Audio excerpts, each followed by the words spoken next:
Doctor Sushma Jain, associate professor chemistry, government Dungar college Bikaner.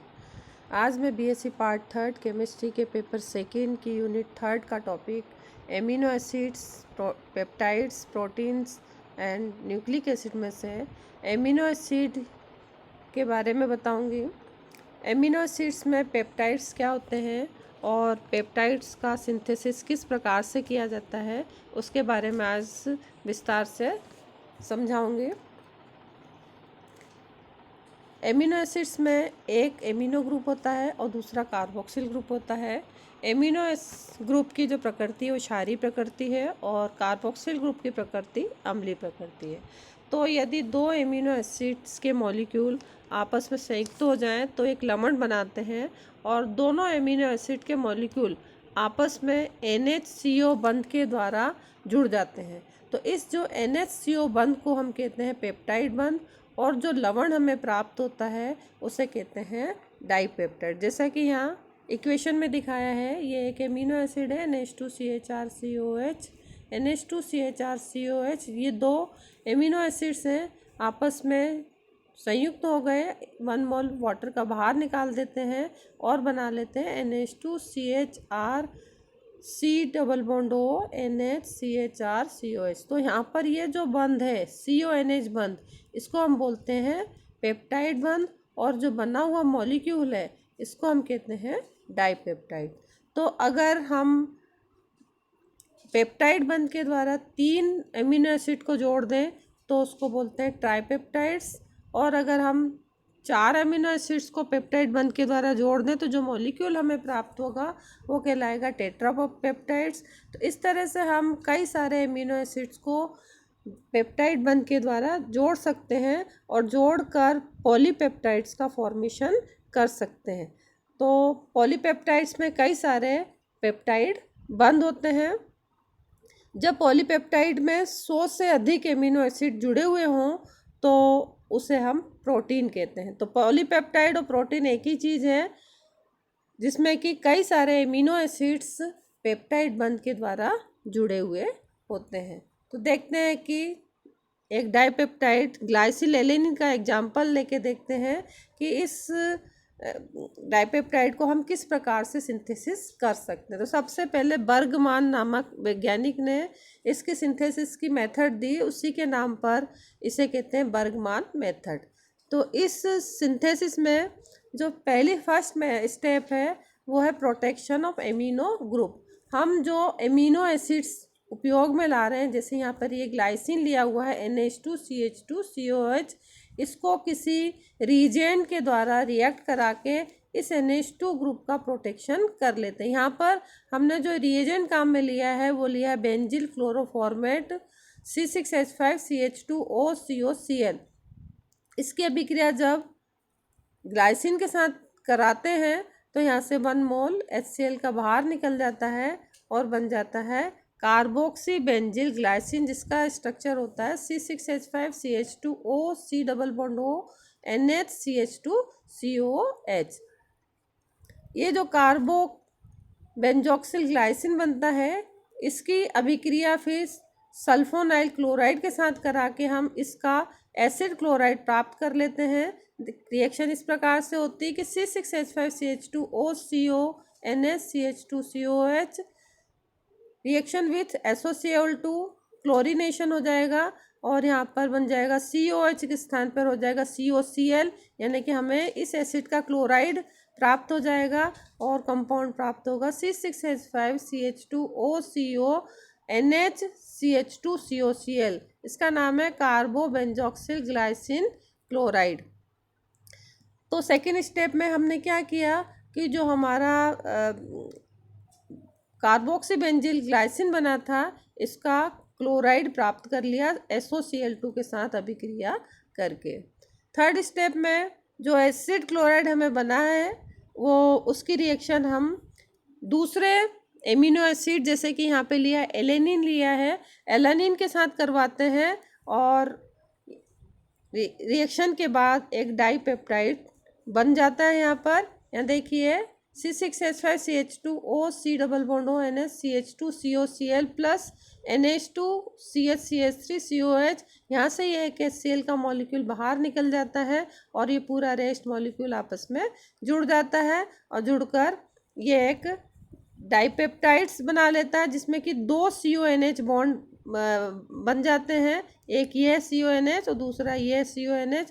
अब next step में हमें क्या करना होता है कि हमने जो एमिनो ग्रुप का प्रोटेक्शन किया था कार्बोक्सी बेंजिल ग्रुप से, उसको हमें रिमूव करना होता है, उसको हटाना होता है। तो हटाने के लिए हम ये जो कंपाउंड बना है इसकी अभिक्रिया H2PD अथवा PT, PD का मतलब पैलेडियम, PT मतलब प्लेटिनम के साथ करवाते हैं। तो रिडक्शन अभिक्रिया होती है, अपचयन की अभिक्रिया होती है। अपचयन के फलस्वरूप 1 मोल टॉल्यूबिन का प्राप्त होता है, साथ ही CO2 बनता है और जो हमारा डाइपेप्टाइड बन जाता है ग्लाइसिल एलानिन।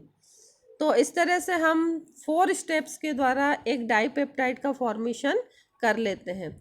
अगर हमें ट्राइपेप्टाइड बनाना है तो यहाँ पर जो 4th स्टेप में हमने यहाँ पर इसमें जो प्रोटेक्टेड ग्रुप था उसको हमने हटाया है, यहाँ पर डीप्रोटेक्ट किया है। इसको करने के स्थान पर हम अगले किसी और एमिनो एसिड के साथ इसकी अभिक्रिया करा देते हैं और इसके बाद में फिर हम इसकी रिएक्शन करते हैं H2PT के साथ, तो जो प्रोटेक्टेड ग्रुप है वो अलग हो जाता है। तो इस तरह से ट्राइपेप्टाइड मिल जाएगा। टेट्रापेप्टाइड बनाने के लिए और आगे हम बिना यहाँ पर जो रक्षित ग्रुप को हटाए हुए इसकी रिएक्शन कर देंगे हम वापस अगले अमीनो एसिड के साथ। तो इस तरह से जितने हमको अमीनो एसिड ऐड करना होते हैं उतनी ही यहाँ पर अभिक्रिया करते जाते हैं और लास्ट में जो प्रोटेक्टेड ग्रुप है जो कि NH2 ग्रुप को जिसने प्रोटेक्ट कर रखा है उसको H2PT अथवा PD के द्वारा डीप्रोटेक्ट कर देते हैं, यानी हटा देते हैं। तो इस विधि के द्वारा हम पॉलीपेप्टाइड्स का फॉर्मेशन कर सकते हैं। ये विधि काफ़ी परिश्रमी विधि है, लेकिन फिर भी छोटे जो प्रोटीन के मॉलिक्यूल है उनका संश्लेषण हम इस विधि के द्वारा कर सकते हैं। दूसरी विधि दी है एक सॉलिड फेज पेप्टाइड सिंथेसिस। ये विधि दी है मेरीफील्ड नामक वैज्ञानिक ने दी थी, 1964 में दी थी। इस विधि के द्वारा भी पॉलीपेप्टाइड्स जो लार्ज मॉलिक्यूल्स हैं जिसमें कि बहुत अधिक एमिनो एसिड्स के मॉलिक्यूल आपस में जुड़े हुए हैं पेप्टाइड बंध के द्वारा, उनका सिंथेसिस किया जा सकता है। तो मेरीफील्ड ने सबसे पहले 124 एमिनो एसिड को जोड़कर एंजाइम रिबोन्यूक्लियस का सिंथेसिस किया था। इस मेथड के द्वारा, solid phase peptide synthesis method के द्वारा क्या मेथड होती, क्या रिएक्शन होती है, इसमें जो एमिनो एसिड हम लेते हैं इसकी अभिक्रिया कराते हैं कार्बोबेंजॉक्सिल क्लोराइड के साथ। तो यहाँ पर जो NH2 ग्रुप है इसका प्रिजर्वेशन हो जाता है, ये प्रोटेक्ट हो जाता है और प्रोटेक्ट होके हमें यहाँ पर N रक्षित N पोजीशन पर ग्रुप जुड़ गया, कार्बोबेंजॉक्सिल ग्रुप जुड़ गया है, तो इसको हम बोलेंगे N रक्षित एमिनो एसिड प्राप्त हो जाता है। यहाँ पर 1 मोल HCl का यहाँ से बाहर निकल जाता है। क्या रिएक्शन होती है, C6H5CH2O COCl plus NH2CHR COH, ये 1 मोल यहाँ से H और Cl का मिलकर यहाँ से 1 मोल HCl का बाहर निकल गया और रेस्ट मॉलिक्यूल आपस में जुड़ गया, यानी बन गया C6H5CH2O CO NH CHR COH। अब हम इसका सोडियम साल्ट बनाते हैं। सोडियम साल्ट बनाने के लिए ये जो N रक्षित एमिनो एसिड है इसकी अभिक्रिया कर देते हैं सोडियम हाइड्रोक्साइड के साथ, जिससे इसका सोडियम सॉल्ट बन जाता है C6H5CH2O CONH CHR CO Na+। अब ये जो N रक्षित एमिनो एसिड का सोडियम सॉल्ट जो प्राप्त हुआ है, जो लवण हमें प्राप्त हुआ है, इसकी अभिक्रिया कराते हैं पॉलीस्टाइरीन के हेलोमेथिल व्युत्पन्न के साथ। इसको हमने शॉर्ट में लिखा है PSCH2X। इसकी अभिक्रिया जब ये N रक्षित एमिनो एसिड के सॉल्ट के साथ करते हैं, यानी PSCH2X plus COO minus Na plus CHR NH COO CH2 C6H5, ये वाला मॉलिक्यूल है, A मॉलिक्यूल है पूरा। इसके साथ in presence of dimethyl formamide की उपस्थिति में कराते हैं, तो यहाँ से ये Na और X बाहर निकल जाता है और रेस्ट मॉलिक्यूल आपस में जुड़ जाता है, Na बन जाता है PSCH2O CO CHR NH CO CH2C6H5, यानी ये बन गया एन रक्षित एमिनो एसिड का पॉलीस्टेराइन बंध व्युत्पन्न बन गया। अब इसमें इसकी रिएक्शन हम डाइल्यूट HBr और एसिटिक एसिड के साथ कराते हैं। तो कराने से ये जो पॉलीस्टाइरीन वाला जो पोर्शन है वो यहाँ से अलग हो जाता है। 1 मोल इसके साथ एमिनो एसिड का जुड़ा हुआ है, तो ये बन जाता है PsCH2OCOCHR NH2, यहाँ से CO2 अलग हो जाता है और ये C6H5CH2Br के साथ रिएक्शन करके बना लेता है C6H5CH2Br। तो यहाँ पर हमें प्राप्त हो जाता है डी मॉलिक्यूल पॉलीस्टाइरीन बंध एमिनो एसिड व्युत्पन्न। ये जो पॉलीस्टाइरीन बंध एमिनो अम्ल व्युत्पन्न प्राप्त होता है, ये अगले किसी और एमिनो एसिड जो कि हमने एन रक्षित कर रखा है उसके साथ अभिक्रिया करता है। एन रक्षित हम करते हैं, किससे करते हैं हम? ये कार्बोबेंजोक्सिल क्लोराइड के द्वारा करते हैं, यानी कि हम वापस नेक्स्ट दूसरा एमिनो एसिड हमने जो लिया है और अमीनो एसिड लेकर हम उसका ये वाला मॉलिक्यूल प्राप्त कर लेते हैं। इसकी रिएक्शन हम कराते हैं, फिर यहाँ पर जो डी मॉलिक्यूल बना है उसके साथ करवाते हैं। तो ई यानी कि हम इसको ए भी लिख सकते हैं, लेकिन ई इसलिए लिखा है क्योंकि यहाँ पर हमने एमिनो एसिड का दूसरा मॉलिक्यूल यूज में लिया हुआ है, इसलिए इसको नाम दिया ई। तो डी की रिएक्शन फिर ई के साथ कराते हैं इन प्रेजेंस ऑफ DCC डाइसाइक्लोहेक्साइल कार्बोडिमाइड की उपस्थिति में। तो यहाँ से एक H और OH मिलकर वाटर का मॉलिक्यूल बाहर निकाल देते हैं और निकाल के बन जाता है F मॉलिक्यूल, जिसका नाम है पॉलीस्टाइरीन बंध एन रक्षित एमिनो एसिड का डाइपेप्टाइड व्युत्पन्न। यानी कि यहाँ पे 2 पेप्टाइड ग्रुप आ गए, CHCO NHCO और यहाँ पर CHR और NHCO। यहाँ पे 2 पेप्टाइड बंध का फॉर्मेशन हो गया। CONH बंध को हम कहते हैं पेप्टाइड बंध। तो यहाँ पे एक ये रहा बंध और एक पेप्टाइड बंध ये रहा, 2 पेप्टाइड बंध हो गए, इसलिए हम इसको बोलेंगे डाइपेप्टाइड व्युत्पन्न। और इसका पूरे का स्ट्रक्चर है PS CH2O CO CHR NH CO CHR NH CO CH2 C6H5। अब इसकी रिएक्शन हम डाइल्यूट HBr के साथ करते हैं, तो ये मॉलिक्यूल टूट जाता है और टूट के इसमें से यहाँ से CO2 बाहर निकल जाता है और यहाँ से CH2 C6H5 जो कि Br के साथ अभिक्रिया करके बना लेता है C6H5CH2Br। और ये जो रेस्ट मॉलिक्यूल है यहाँ पर एक हाइड्रोजन HBr का ऐड हो जाता है और बना लेगा PS CH2O CO CHR NH CO CHR NH2। H यहाँ पर ऐड हुआ है और ये बन गया NH2 यहाँ पर। तो मॉलिक्यूल हमें प्राप्त हो जाता है G मॉलिक्यूल, जिसका कि नाम है पॉलीस्टाइरीन PS बंध एन रक्षित डाइपेप्टाइड व्युत्पन्न। ये हमको डाइपेप्टाइड व्युत्पन्न मिल गया जिसमें कि एन पोजीशन पर पॉलीस्टाइरीन बंध मौजूद है। तो इसका स्ट्रक्चर होगा PS CH2O CO CHR NH CO CHR NH2। तो इस तरह से हम कई सारे एमिनो एसिड्स को जी मॉलिक्यूल में जोड़ते जाएंगे और इसके बाद लास्ट में जब हमारे कई सारे मॉलिक्यूल एमिनो एसिड के जुड़ जाएंगे तो जुड़ने के बाद लास्ट में हम उसका HBr और CF3COH के द्वारा हाइड्रोलाइज कर देंगे, तो पॉलीस्टाइरीन अंश अलग हो जाएगा और हमें प्राप्त हो जाएगा पॉलीपेप्टाइड्स। तो इस तरह से हम पॉलीपेप्टाइड्स का मेरीफील्ड के सॉलिड फेज सिंथेसिस के द्वारा हम पॉलीपेप्टाइड की सिंथेसिस कर सकते हैं, पॉलीपेप्टाइड का निर्माण कर सकते हैं। अब हम देखते हैं कि जब हम पॉलीपेप्टाइड का फॉर्मेशन कर लेते हैं तो पॉलीपेप्टाइड में जो एमिनो एसिड्स आपस में जुड़े हैं तो किस प्रकार से जुड़े हैं पॉलीपेप्टाइड्स में, तो उसको देखने के लिए, उसकी संरचना ज्ञात करने के लिए हमारे पास कई सारी मेथड्स हैं जिसके के द्वारा हम पॉलीपेप्टाइड्स की संरचना को ज्ञात कर सकते हैं।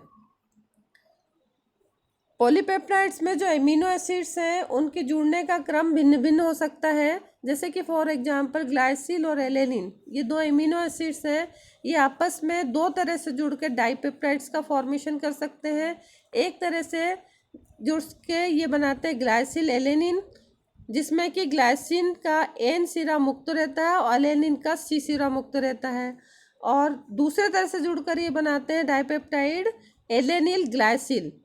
तो यहाँ पर जो एलेनिल है उसका एन सिरा मुक्त होता है और ग्लाइसिन का सी सिरा मुक्त होता है। तो दो प्रकार से चूँकि जुड़कर डाइपेप्टाइड बना रहे हैं, तो हमें ये देखना पड़ता है कि एमिनो एसिड का सीक्वेंस क्या है। एमिनो एसिड के सीक्वेंस को ज्ञात करने को हम बोलते हैं सीक्वेंस ऑफ एमिनो एसिड और and group analysis. Amino acid का अनुक्रम या अंत्य समूह विश्लेषण। यहाँ पे जो पेप्टाइड बनता है उसमें पेप्टाइड के सिरे पर मुक्त एमिनो ग्रुप होता है और डाइपेप्टाइड के सिरे के एक सिरे पर मुक्त एमिनो ग्रुप होगा, दूसरे सिरे पर मुक्त कार्बोक्सिल एसिड ग्रुप होगा। तो जो कार्बोक्सिलिक एसिड ग्रुप है उसको बोलते हैं सी सिरा या सी टर्मिनस, और जो एमिनो समूह वाला जो मुक्त समूह है उसको बोलते हैं हम एन टर्मिनस।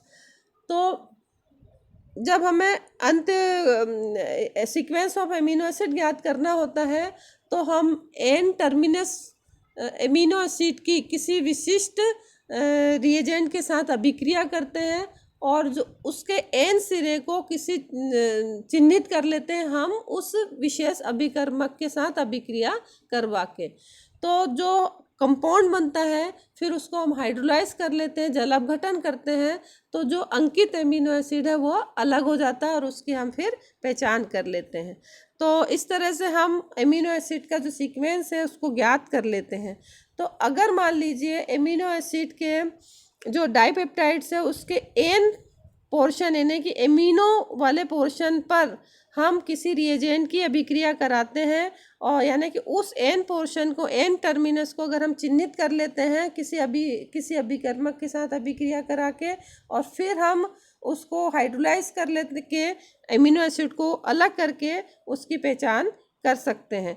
तो इसको हम बोलते हैं एन अंतस्थ एमिनो एसिड निर्धारण, या इंग्लिश में कहेंगे हम इसे N terminal amino acid determination.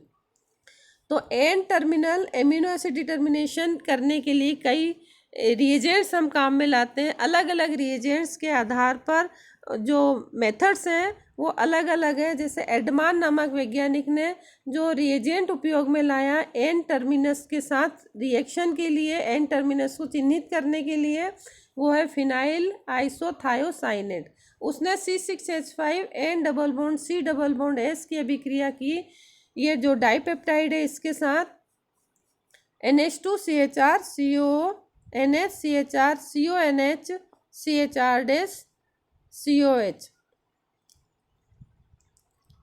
तो यहाँ पर जो एन टर्मिनस है इसकी अभिक्रिया हो जाती है फिनाइल आइसोथायोसाइनेट के साथ इन प्रेजेंस ऑफ तनुक्षार की उपस्थिति में, और हमें ये एक कंपाउंड प्राप्त हो जाता है फिनाइल थायोकार्बोनाइल पेप्टाइड, या हम इसको कहेंगे, और प्रोटीन है ये। प्रोटीन भी, पेप्टाइड और प्रोटीन में कोई बहुत डिफरेंस नहीं है। जो पॉलीपेप्टाइड्स है उन्हीं को हम प्रोटीन कहते हैं।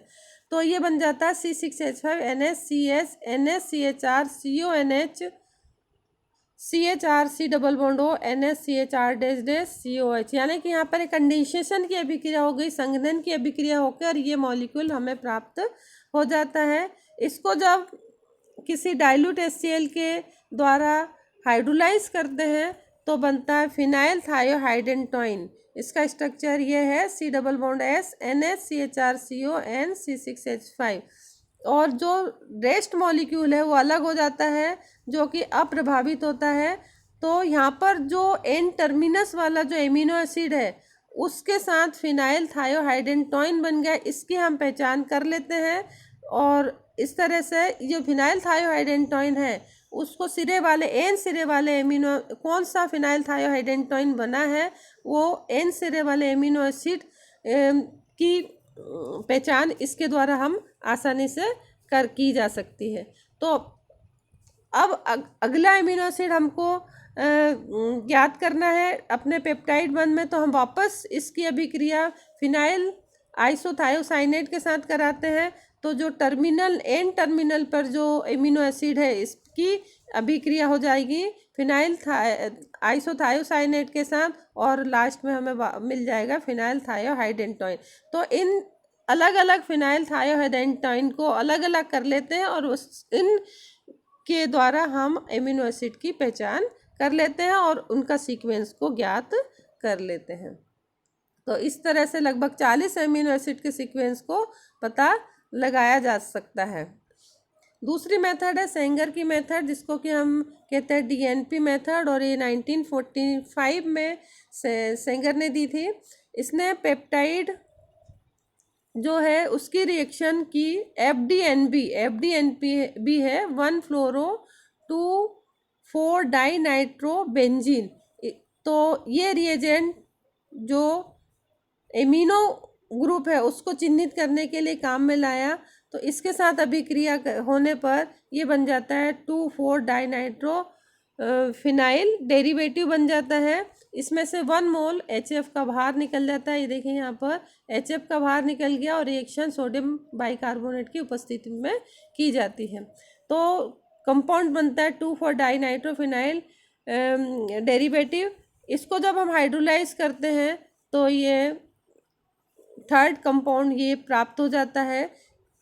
क्योंकि ये जो सेकंड नंबर का कंपाउंड है 2,4-डाइनाइट्रोफिनाइल डेरिवेटिव है, ये कलर्ड कंपाउंड है, पीला होता है, और इसके कारण इसकी स्पेक्ट्रोस्कोपिक विधि द्वारा, स्पेक्ट्रोस्कोपी के द्वारा इसकी पहचान कर ली जाती है। और ये यहाँ जो फ्री एमिनो एसिड प्राप्त होता है इसकी भी पहचान हो जाती है। तो इस तरह से हम रेगर मेथड के द्वारा यौगिक सेकंड की स्पेक्ट्रोस्कोपिक मेथड के द्वारा पहचान करके हम इसमें ज्ञात कर लेते हैं कि इसमें जो एमिनो एसिड है वो कौन सा एमिनो एसिड है।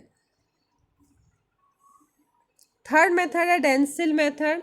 इसमें जो NH2 ग्रुप के साथ रिएक्शन के लिए एन टर्मिनस के रिएक्शन के लिए जो रिएजेंट काम में लाते हैं वो लाते हैं डेंसिल क्लोराइड।